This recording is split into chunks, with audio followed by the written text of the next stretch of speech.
On this episode of Night Watch, we're getting into the case of Brandon Isabelle, a man from Memphis, Tennessee who was recently found guilty for murdering his ex-girlfriend and their 2-day-old daughter, so he could run off with his side piece.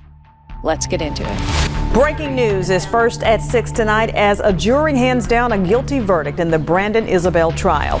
Brandon Isabelle's police interrogation was recorded. On video, he admitted to shooting and killing Danielle Hoyle and throwing their 2-day-old baby Kennedy in the Mississippi River. For what he did to Danielle Hoyle and baby Kennedy, 28-year-old Brandon Isabelle will spend the rest of his life in prison.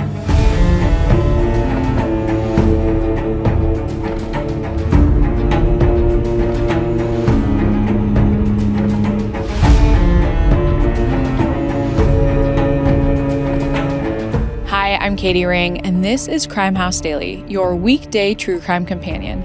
We follow the cases making headlines now, where justice is still unfolding. This is a Night Watch episode bringing you today's biggest crime stories. Don't forget to subscribe to my YouTube channel at Crime House Daily so you never miss an episode. This episode discusses active criminal cases and breaking news. The information we share is based on what's publicly available at the time of recording and may change as new evidence comes to light. We aim to inform, not to decide guilt or innocence, so everyone mentioned is presumed innocent until proven guilty in a court of law.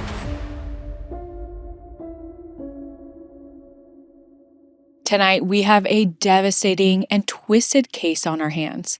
It's the murder trial of Brandon Isabelle, who was accused of murdering his ex-girlfriend Danielle Hoyle and their 2-day-old daughter Kennedy in 2022.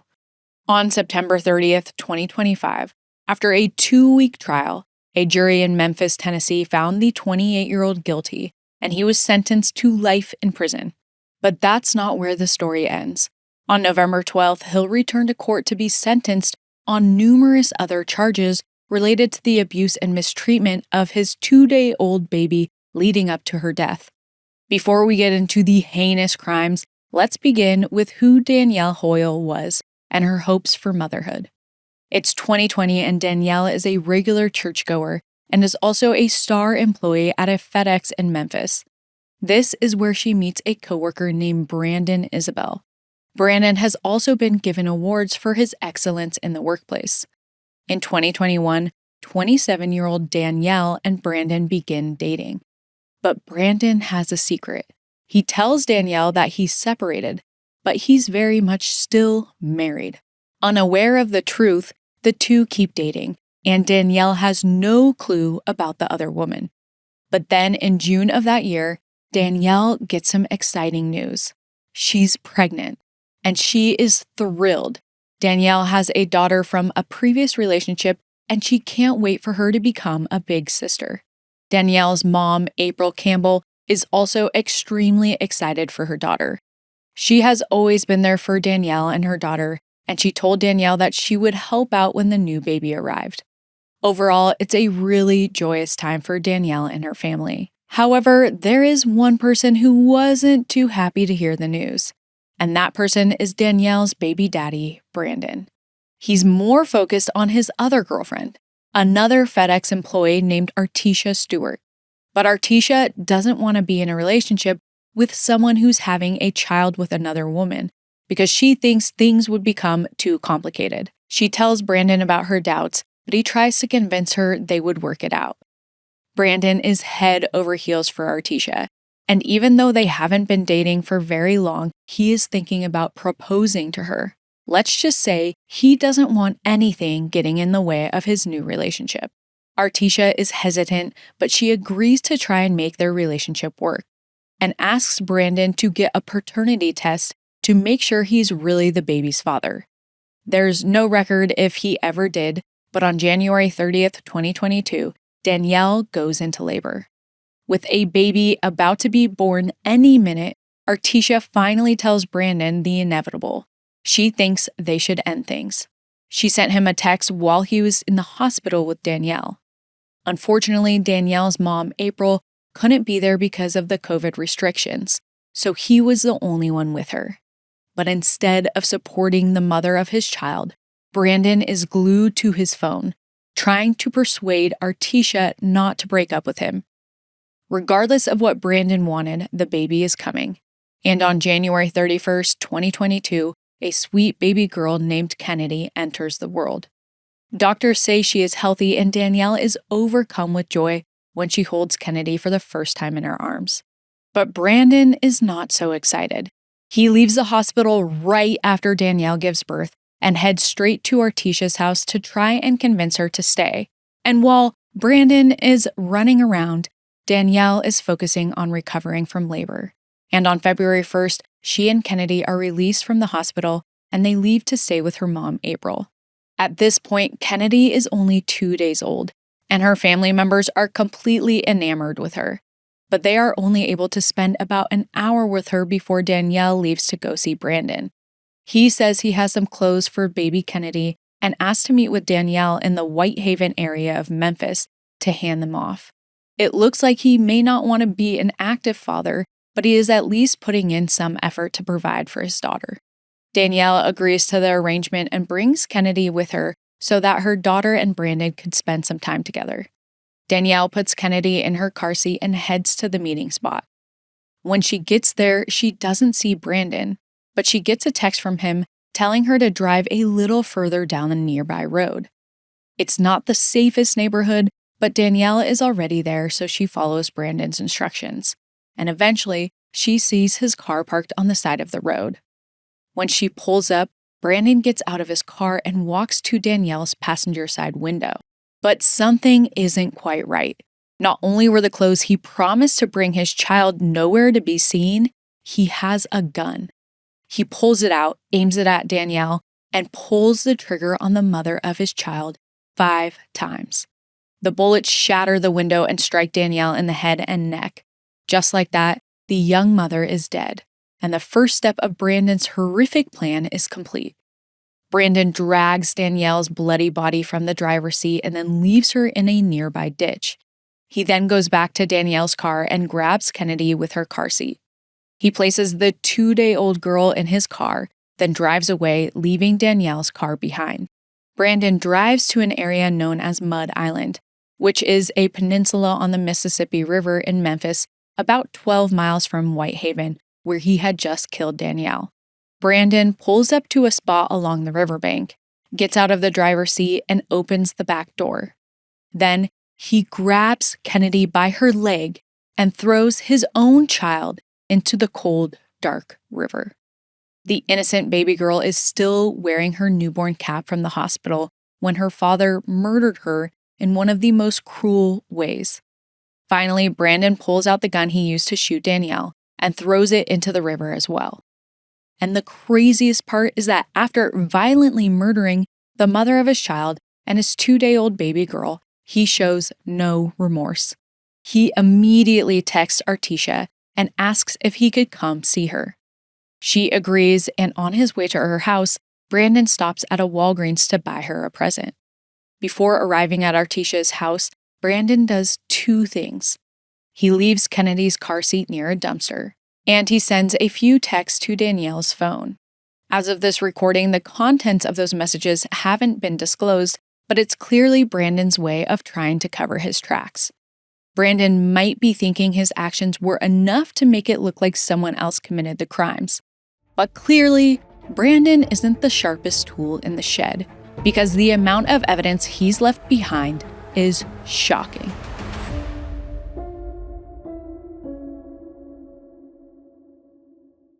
On February 1st, 2022, 25-year-old Brandon Isabelle murdered his ex-girlfriend Danielle Hoyle and their baby girl Kennedy 2 days after she was born. He shot Danielle before disposing of her body in a ditch, then drove their baby to a stretch on the Mississippi River in Memphis, Tennessee, and threw her into the water, leaving her to drown. Danielle only got to spend 2 days with the baby girl she was so excited to have before both of their lives were taken, and her mom, April, had both of them ripped away from her. After he committed these atrocities, Brandon heads to his new girlfriend Artesia Stewart's house and acts like everything is completely normal. Later that night, Cody Sutton, who is an officer from the Memphis Police Department, performs a regular patrol of the Whitehaven neighborhood, where Brandon had murdered Danielle and left her body. Officer Sutton immediately notices Danielle's car parked on the road, and when he gets closer, he sees that the driver's side window was shattered. He then notices that blood is splattered all across the front seats. Something terrible clearly happened here, and what was supposed to be a routine patrol became a crime scene. Sutton quickly runs the car plates and learns that the car's owner is Danielle Hoyle. He dispatches other officers to her mom's house, and when she answers the door, she seems panicked. When the officers ask what was wrong, April tells them that Danielle and Kennedy left her house the night before, and she hadn't heard from Danielle since, and explains that they had just returned home from the hospital. When the officers hear this, the gravity of the situation sinks in. They rush back to the spot where Officer Sutton found the car and scour the surrounding area. Pretty soon, they spot a pair of pink shoes in a ditch. When they get closer, they discover Danielle's body. Officer Sutton calls it in and then searches for any sign of the baby, but there is no trace of her anywhere. The only thing he can find is a diaper bag in the car with Kennedy's name on it. That's when authorities send out an Amber Alert and deploy search parties, including canines and drones. Volunteers also join the efforts, and they think they might be able to bring Kennedy home. Meanwhile, investigators continue processing the scene, and they discover two key things. First, they find drag marks on Danielle's body, which indicate that she was shot and killed elsewhere before being placed in the ditch. Second, they find messages on Danielle's Apple Watch from Brandon, and in one of them, he says he doesn't want to be a father to Kennedy. The authorities are now rightfully suspicious of Brandon, and as some officers break the awful news to Danielle's family, others begin looking into Brandon as the primary suspect. The investigation moves quickly from there. Police obtain warrants to arrest Brandon and search his home, and by the time they arrive, Brandon is back from seeing Artesia and is immediately brought into custody. Meanwhile, other officers start searching his home, and even though they don't find a possible murder weapon, they find some other incriminating things, like a gun holster and bullets, a pair of pants with gunshot residue on them, and a pair of blood-stained socks. They bag everything and bring it back to the station. After that, evidence continues to stack up against Brandon, and investigators start to piece together what happened to Kennedy. Shortly after his arrest, they access his GPS data from the night of the murders, which showed him visiting Mud Island at night. Then authorities obtained security footage that showed Brandon at Walgreens, plus additional footage of him leaving Kennedy's car seat near a dumpster outside of the nearby Walmart. Between all of these things, detectives think they know what Brandon did to his newborn daughter and instruct search parties to focus on Mud Island and the surrounding areas. In the meantime, they keep trying to connect Brandon to Danielle's murder. By now, they've performed an analysis on her bullet wounds, and they believe a 9mm Glock is the most likely weapon that was used to kill her.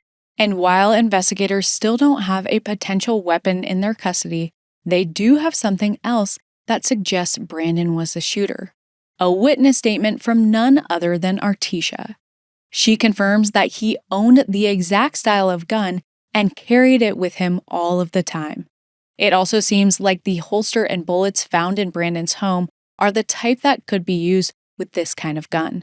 From there, they review Brandon's internet history, which includes searches like, "Can you tell what gun a bullet came from?" They also obtain Artesia's cell phone location records, which confirm she was not with Brandon at the time of the murders. Finally, investigators get the results of the blood stain analysis performed on Brandon's socks, and the blood is a match for Danielle. The evidence against Brandon is pretty overwhelming, and instead of fighting it, he decides to cooperate. Brandon waives his right to an attorney, and about 2 days after his arrest, he confesses to everything. At first, he claims it was all just a terrible accident, but he eventually admits that he shot Danielle 5 times with a 9mm Glock, and that he intentionally threw the gun into the Mississippi River after killing Kennedy. With this confession, authorities scale up their search efforts and divers scour the river for Kennedy's remains. They know it's a long shot because the waters in the river are rough and murky, and unfortunately, Kennedy's body is never found. However, search party members find one heartbreaking clue.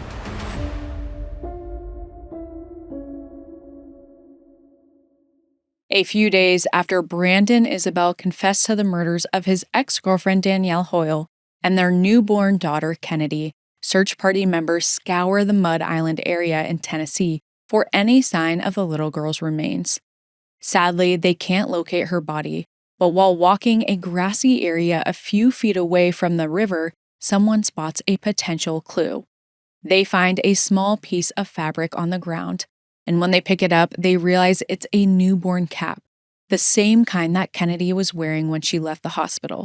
On February 3rd, 2022, 2 days after the murders, Brandon tells them everything and is charged with 2 counts of first-degree murder, murder in the perpetration of aggravated kidnapping, and tampering with evidence. But despite Brandon's confession, he pleads not guilty to all of them and is held without bail while the case against him moves forward. If convicted, Brandon could face the death penalty. Brandon finally gets a lawyer and both sides start preparing for Brandon's trial. And 3 years later, on September 23, 2025, the proceedings begin. Over the course of 2 weeks, about 30 witnesses testify, including Danielle's mother, April, and Officer Cody Sutton, who first discovered Danielle's body. April provides a really emotional testimony about the final moments she spent with her daughter and granddaughter. She describes Kennedy as, quote, the sweetest thing ever. And even though she didn't know her for very long, it was heartbreaking. On the 5th day of trial, prosecutors show the court Kennedy's car seat, which officers recovered near a dumpster outside of a Walmart. When he sees the child's car seat, Brandon begins to cry. His defense highlights the fact that the gun used to kill Danielle was never actually found, nor was Kennedy's body. And to highlight Brandon's character, his lawyers call at least one witness who speaks to his exceptional work performance at FedEx. Finally, they argue that investigators coerced and manipulated Brandon into giving a false confession. But when a police lieutenant takes the stand, he drops a bomb that obliterates the defense's argument. He testifies that the authorities never revealed Danielle's cause of death to Brandon before he confessed. In the end, the defense's tactics don't work. And after just 3 hours of deliberation, the jury finds 28-year-old Brandon Isabelle guilty on all charges.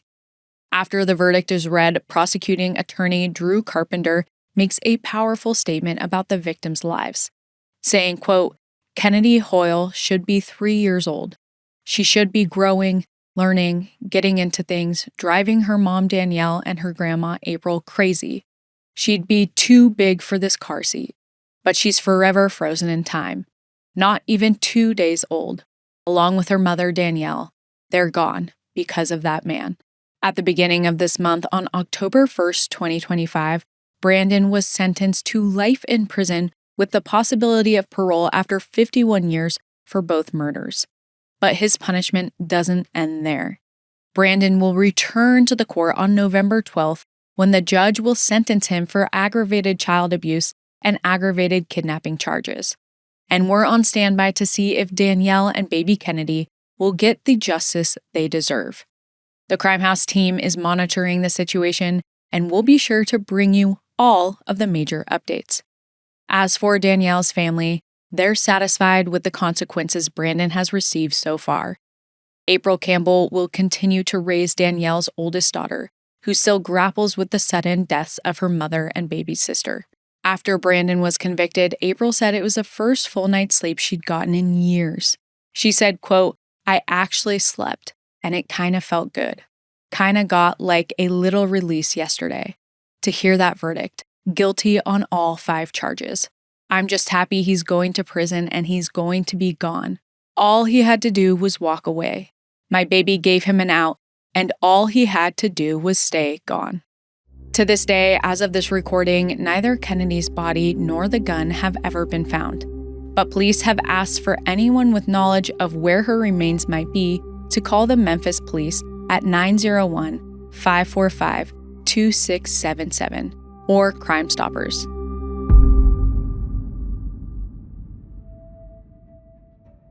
What did you think of tonight's case? Drop your thoughts and theories in the comments. See you next time. If you haven't already, subscribe to our YouTube channel at Crime House Daily and follow us on social media at Crime House 24/7 for real-time updates, because the pursuit of justice never stops.